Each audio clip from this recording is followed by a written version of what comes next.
하나님 말씀 보겠습니다. 오늘 주신 하나님 말씀은 신약 갈라디아서 2장 20절 말씀입니다.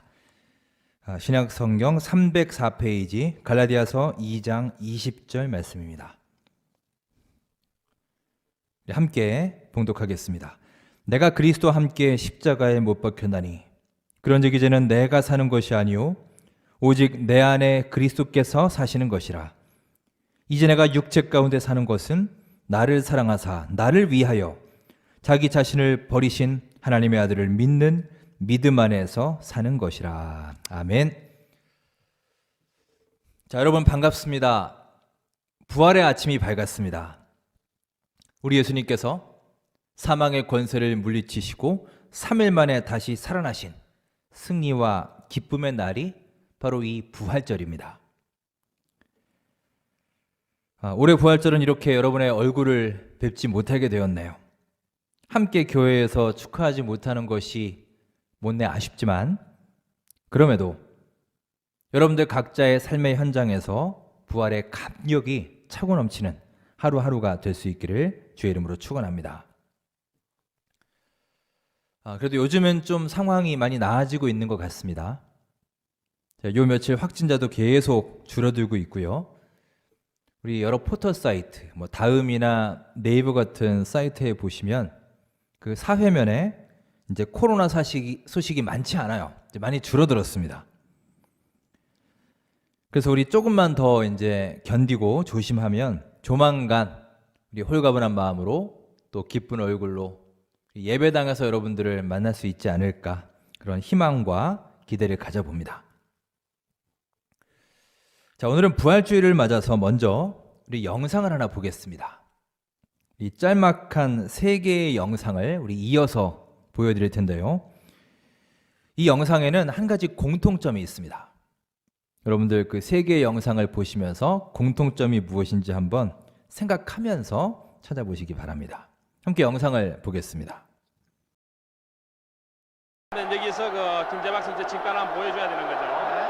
김재박 안앤도안 손을 뺐습니다. 벤투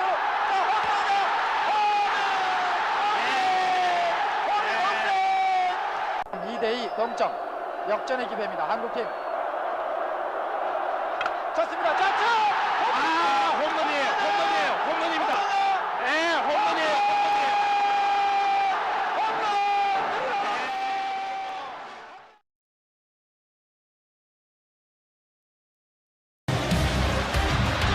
자, 서정원 같이 떠줬는데요. 자, 여기서 볼 잡을 필요가 있어요.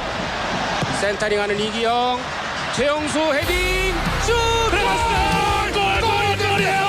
서정원, 최영수의 패스, 서정원의 동점골. 이기영, 최영수 여유 있게 좋습니다. 왼발로 치고 슛. 이민서 골이에요.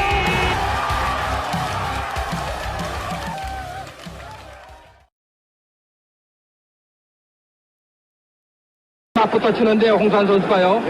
그 카라스키아가 굉장히 하드펀치 아닙니까? 강펀치가 소유자인데 다운되는 홍수환, 레프트와 팔을 맞고 다운이 됐습니다.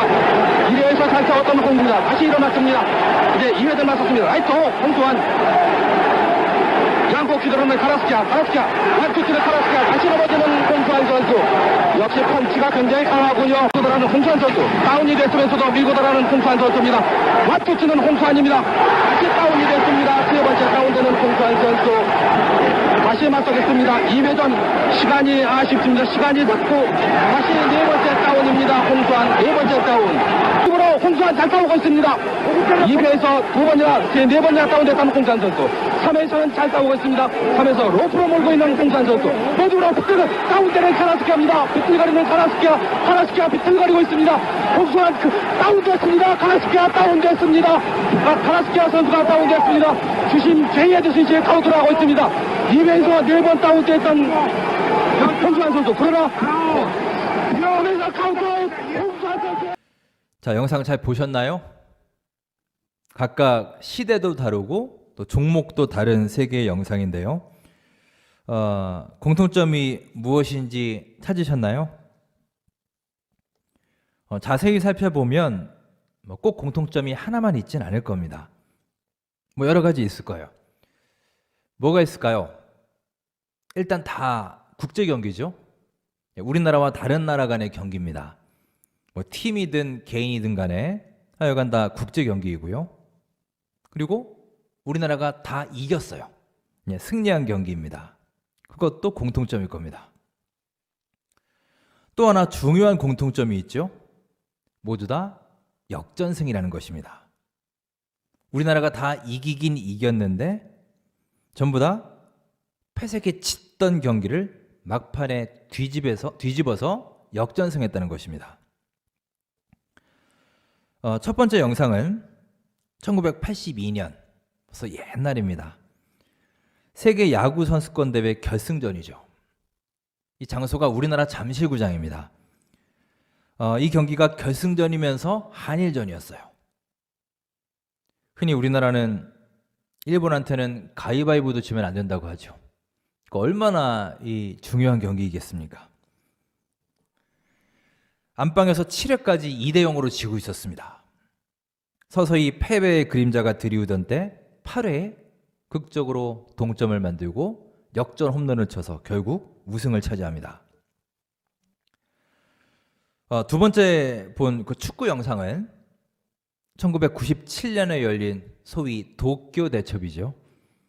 그 다음 해 프랑스 월드컵을 위한 아시아 예선전이었습니다. 종료 8분 전까지 1대0으로 지고 있던 경기를 2대1로 역전시킨 통쾌한 그런 승리였습니다. 마지막 영상은 여러분 너무나 잘 아시는 유명한 영상일 겁니다. 우리나라 사람들이 꼽은 최고의 명승부 1위 장면입니다.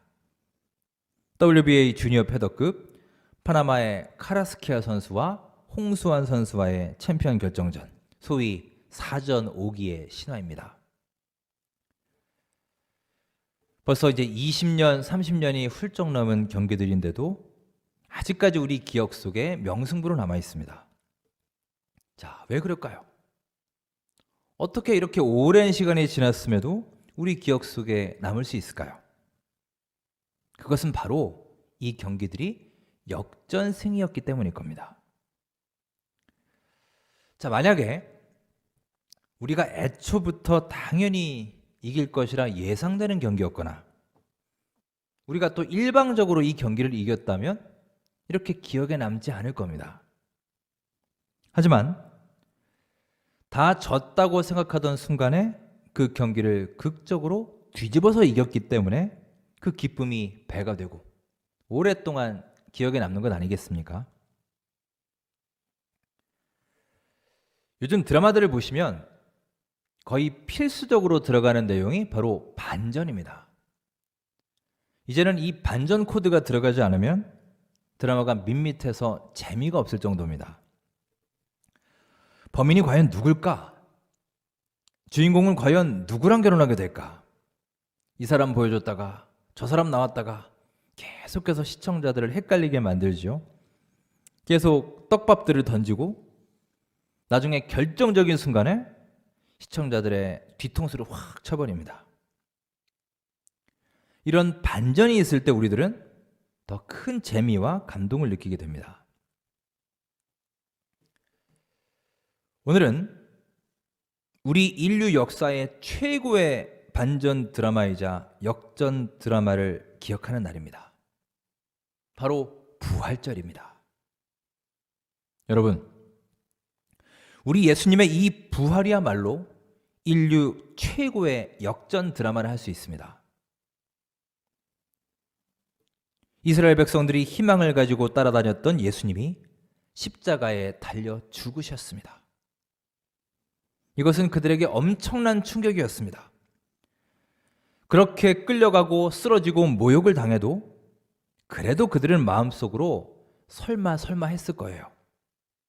설마 이렇게 끝나버릴까? 뭔가 반전이 있지 않을까? 우리 예수님이라면 뭔가 있지 않겠어? 그들은 내심 기대했을 것입니다. 그런데 예수님은 저항 한번 하지 못하고 그렇게 무력하게 십자가에 달리셨습니다. 그동안 한 줄기 희망을 가지고 끝까지 예수님을 따랐던 그 수많은 사람들의 결심이 산산조각 나버렸습니다. 사람들의 기대가 일순간 절망과 회의와 분노로 바뀌게 되었어요.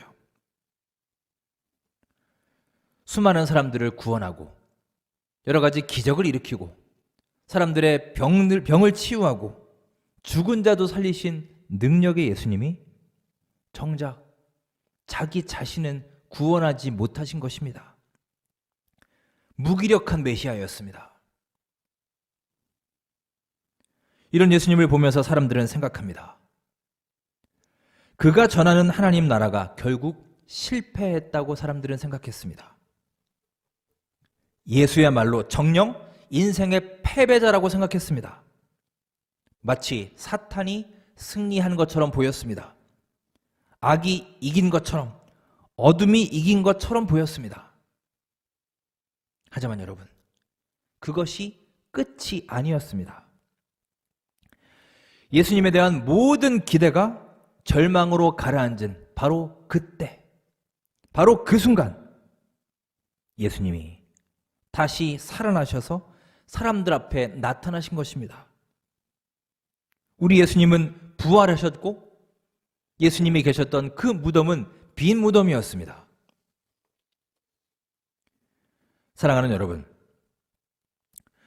우리는 인류 역사상 최고의 역전승이자 최고의 반전 드라마인 예수님의 부활의 소식을 듣고 또 알고 있습니다. 너무나 잘 알고 있습니다. 그렇다면 여러분,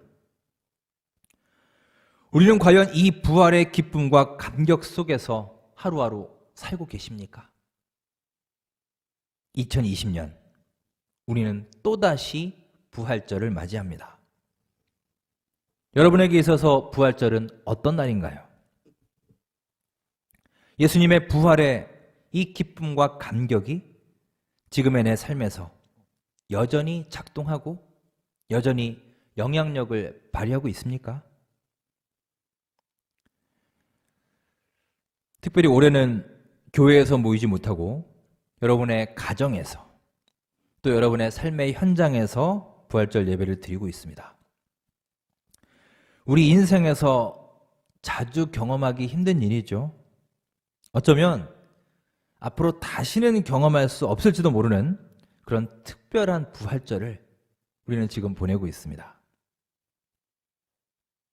여러분, 참 기쁜 날 부활절을 맞아서 여러분의 삶의 순간순간마다 예수 부활의 감격이 가득히 넘쳐날 수 있기를 간절히 바랍니다.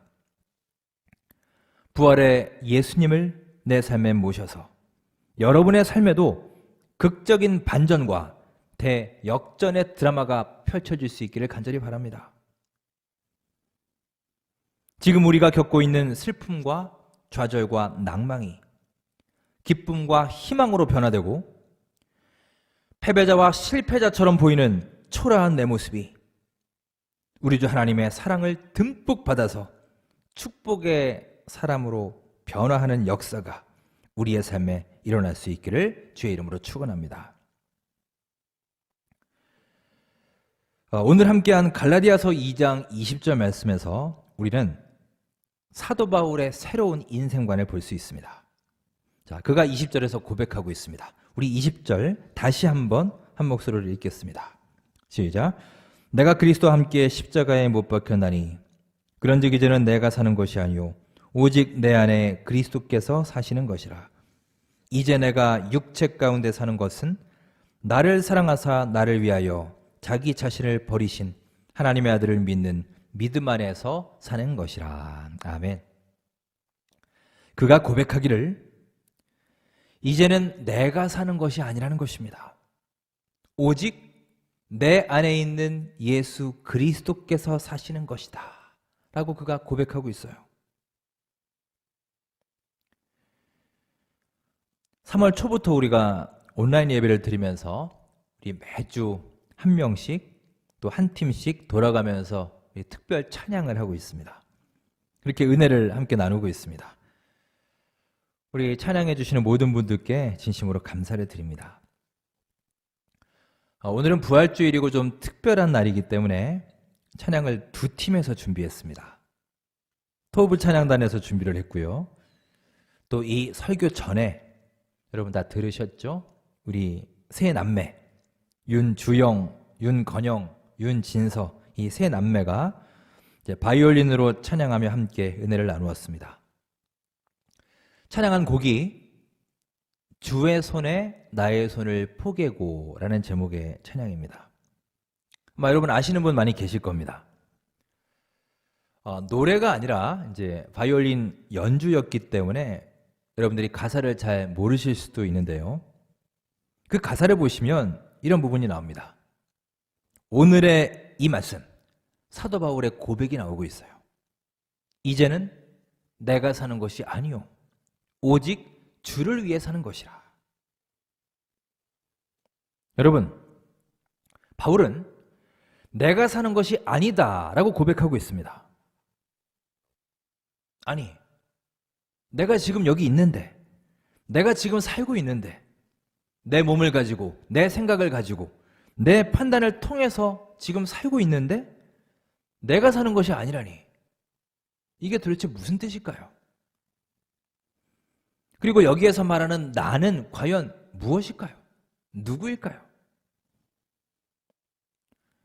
바울이 여기에서 말하는 나는 바로 옛사람을 말합니다. 옛사람. 그럼 옛사람은 뭐냐? 육신의 사람을 의미하는 거예요. 즉 바울의 고백은 이런 것입니다. 나는 이미 십자가에서 죽었는데 그 죽은 옛사람이, 즉 육신의 정욕을 쫓는 나의 그 옛사람이 어떻게 지금 내 삶을 주장할 수 있겠느냐, 이 고백을 하고 있는 것입니다.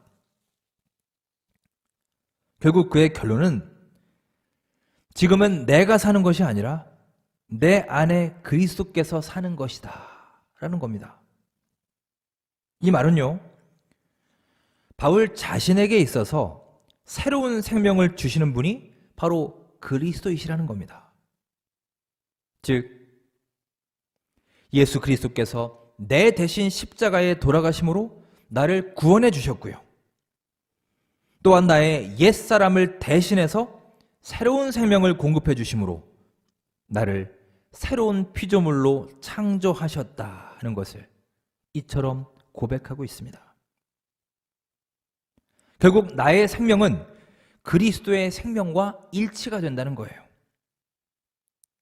그래서 그 찬양 가사처럼 주의 손에 나의 손을 포개고 주님의 발에다가 나의 발을 포개어서 주님과 함께 죽고 주님과 함께 살리라 라고 고백하는 것입니다. 왜냐?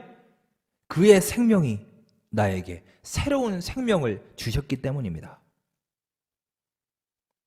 여러분, 우리 그리스도인의, 우리 믿는 자들의 생명은 바로 새로운 삶입니다. 변화의 삶이에요. 역전의 삶입니다. 우리가 예수님을 위한 새로운 삶을 살아가도록 날마다 우리는 성령의 인도하심을 받는 것입니다. 여러분, 사도 바울의 이 고백을 가슴에 새기고 기억하시기 바랍니다. 지난날 우리들의 삶의 모습은 어떠했습니까? 죄의 종으로 살아왔지 않나요? 육신의 정욕과 세상의 풍조를 조차 살아왔지 않습니까? 하나님의 말씀을 기준으로 삼지 않고 철저하게 나의 욕심을 따라서 세상을 기준하며 살지 않았습니까? 하지만 여러분, 이제는 우리가 변화했습니다. 이제는 내 과거의 구습을 따라서 옛 모습으로 사는 것이 아니라 이제는 예수 그리스도를 통해서 의의 종으로 살아가고 그리스도 안에서 살아가는 것입니다. 흔히 우리가 죄의 종이다, 의의 종이다, 이런 표현을 자주 쓰죠. 자, 죄의 종이 뭡니까? 죄의 종이 무슨 뜻인가요? 여러분, 종이라고 하는 것은요, 누군가의 속박된 존재를 뜻합니다. 주인에게 매여 있고 예속된 존재가 바로 종이에요. 그들에게는 자유가 없습니다. 즉 죄의 종이란 죄의 속박에서 벗어날 수 없는 존재란 뜻입니다. 자, 그렇다면 여러분, 의의 종은 무엇일까요? 마찬가지로 의의 속박에서 벗어날 수 없는 신분이란 뜻입니다. 여기서 의란 하나님의 말씀을 뜻하는 거예요. 즉 우리 그리스도인들은 하나님의 말씀이라는 의를 떠나서는 결코 살 수 없는 존재라는 뜻입니다. 즉 하나님께 속해 있고 하나님의 말씀에 매여 있는 자들이다. 이 고백을 하고 있는 것입니다. 여러분, 이것이 바로 바울이 말한 이제는 내가 사는 것이 아니요 내 안에 그리스도께서 사는 것이다 라는 고백의 의미입니다. 사랑하는 여러분, 의의 종이 될 수 있기를 간절히 바랍니다. 우리는 종이다, 노예다 이런 말을 들으면 거부감이 들죠. 우리가 별로 좋아하지 않는 단어입니다. 우리는 자유라는 말을 참 좋아하지요. 누군가 간섭하고 터치하는 것이 싫습니다. 내 마음대로, 내 의지대로 하기를 원해요. 하지만 여러분, 우리 그리스도인의 자유란 아무 것에도 속해 있지 않고 아무 것에도 매여 있지 않은 것이 자유가 아닙니다. 진정한 자유란 우리 주 하나님의 진리의 말씀에 매여 있고 그 말씀의 능력과 영향권 안에서 우리 주님께 구속된 삶이 진정한 자유임을 기억하시기 바랍니다. 여러분, 우리 예수님의 부활은 초대교회에 있어서도 커다란 변화와 흔적을 남겼습니다. 대표적인 두 가지의 흔적이 있습니다. 첫째로, 이제는 그들이 완전히 딴 사람이 되었다는 것입니다. 즉, 부활의 이전과 이후를 비교했을 때 그들은 완전히 다른 사람이 되었습니다. 반전이 일어난 거예요. 자, 어떤 반전이 일어났느냐? 첫째로, 그들이 섬기는 왕이 달라졌습니다. 즉, 이 땅의 왕, 가이사 황제가 그들의 왕이 아니라 이제 하나님의 아들 예수 그리스도가 우리 왕이다 라는 것을 깨닫게 된 거예요. 즉, 더 이상 이 세상 왕에게 속한 백성이 아니라 우리가 하나님 나라의 백성이구나, 하나님 나라의 시민이구나, 이것을 그들이 자각하게 되었다는 것입니다. 엄청난 변화죠. 이런 놀라운 반전이 예수님의 부활로 인해 그들의 삶에 일어난 것입니다. 두 번째는 그들의 행동이 완전히 바뀝니다. 부활 전에는 어땠습니까? 그들은 두려워했습니다. 주저했습니다. 늘 피해 다니고 불안해하고 숨어서 지냈습니다. 베드로를 보십시오. 그는 두려움에 떨며 예수님과 멀찍이 떨어져 갔지요. 결국 예수님을 부인했습니다. 이것이 부활 이전의 사람들의 모습이에요. 하지만 이제는 어땠습니까? 그들은 부활 후에 변했습니다. 예수 부활의 확신이 가득히 넘쳐나서 그들은 용기를 가지고 담대하게 세상으로 나아갔습니다. 부활을 경험한 그들의 삶에, 그들의 행동에 엄청난 변화가 일어난 것입니다. 여러분, 이렇듯 부활은 단지 하나의 교리가 아닙니다. 그저 학문으로, 이론으로 우리 머릿속에 남아있는 것이 아니에요. 여러분 기억하십시오. 부활은 우리의 삶이 아니라 우리의 삶입니다. 우리의 삶에서 부활의 감격이 넘쳐나야 하는 것이고 드러나야 하는 것입니다. 자, 태초에 생명이 있었습니다. 하지만 어느 틈엔가 죽음이 나타나서 마치 생명이 없어진 것처럼 되었습니다. 갖가지 질병과 전쟁이 생명을 위협하게 되었습니다. 하지만 여러분, 예수님의 부활로 인해 죽은 것처럼 보였던 생명이 다시금 살아나게 되었습니다. 여러분, 이것이 바로 부활입니다. 빛이 있었습니다.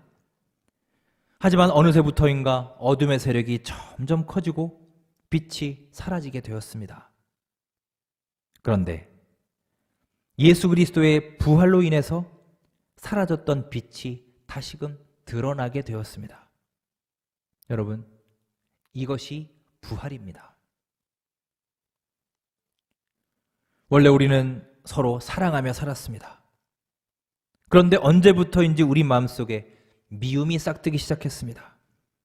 그 분노와 미움과 시기와 질투가 그 사랑을 갉아먹기 시작했습니다. 하지만 여러분, 우리 예수 그리스도의 부활로 인해서 잃어버렸던 이 사랑이 다시금 나타난 것입니다. 여러분, 이것이 바로 부활입니다. 원래 하나님이 지으신 세상은 평안했습니다. 그런데 어느새 끔찍한 전쟁과 폭력과 테러가 우리의 삶을 지배하기 시작했습니다. 이 땅의 평화가 사라지게 되었습니다. 하지만 여러분, 예수님의 부활로 인해서 평화가 만천하에 다시 나타나게 되었습니다. 이것이 우리 예수님의 부활입니다. 원래 우리는 믿고 살았습니다. 믿음이 우리 안에 있었어요.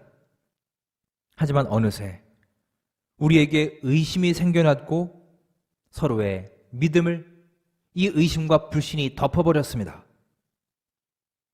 하지만 예수님의 부활로 말미암아 잃어버린 우리의 그 믿음이 다시 되살아나게 되었습니다. 사랑하는 여러분, 이것이 바로 예수 그리스도의 부활입니다. 부활은 삶입니다. 부활은 곧 역전입니다. 변화입니다. 삶이 바뀌는 거예요. 우리의 삶이 뒤집어지는 반전 드라마입니다. 그래서 부활의 예수님을 믿는 사람들, 부활 신앙을 갖고 사는 우리들은 반드시 그 삶에서 날마다 새로운 피조물로 거듭나는 변화와 회복의 과정이 일어나야 하는 것입니다. 오늘 말씀을 정리하겠습니다. 고진감래라는 말을 잘 아실 겁니다. 제가 참 좋아하는 말입니다. 고진감래. 고는 쓰다는 뜻이고 감은 달다는 뜻이죠. 말 그대로 쓴 것이 다하면 단 것이 온다. 즉 고생 끝에 즐거움이 온다는 뜻입니다. 여러분, 우리가 사순절과 고난주간을 보내고 또 오늘 부활절을 맞이하는데 이 고난과 부활, 고난과 영광, 또 죽음과 부활은 모두 다 한 가지 사실에 대한 여러 가지의 표현이라 할 수 있습니다. 그 한 가지가 바로 이 고진감래를 할 수 있습니다. 이 고진감래는 성경뿐만이 아니라 우리가 살고 있는 이 세상에서도 인정되는 진리입니다. 여러분, 하나님의 창조 질서 가운데 중요한 것 중 하나가 바로 명암의 교차입니다. 명암의 교차. 그래서 창세기에 보시면요, 저녁이 되고 아침이 되니 라는 말이 계속 나오죠. 6번이나 나옵니다. 즉 저녁이 지나간 후에 아침이 반드시 온다는 거예요.